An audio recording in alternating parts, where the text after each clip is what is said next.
आणि अंजली दमाने यांनी आरोप केला की मुंडे समर्थक माझा छळ करताय, मला धमक्या देतात.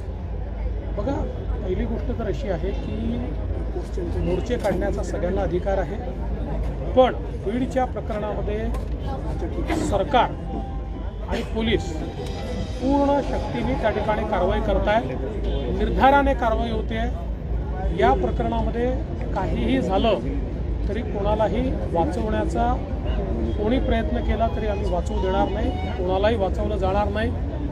जे दोषी आहे आणि या प्रकरणाच्या अनुषंगाने जे लोक दादागिरी करतात, जे लोक हप्ते वसुली करतात, अशा सगळ्यांवर जरब बसवायचं आम्ही ठरवलेलं आहे.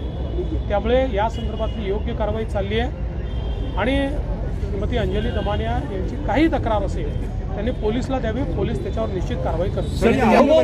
आरोपींचं गुजरात कनेक्शन देखील समोर आलेलं आहे, ते इतर राज्यात देखील पळून गेलेलं आहे आणि धनंजय मुंडेच्या राजीनाम्याची मागणी प्रामुख्याने या मोर्चातून होत आहे. दोन गोष्टी आहेत. एक तर ते कुठेही गेले असतील आणि कोणी त्यांना मदत केली असेल तरी देखील त्यांच्यावर कारवाई होते, तुम्हाला दिसत आहे.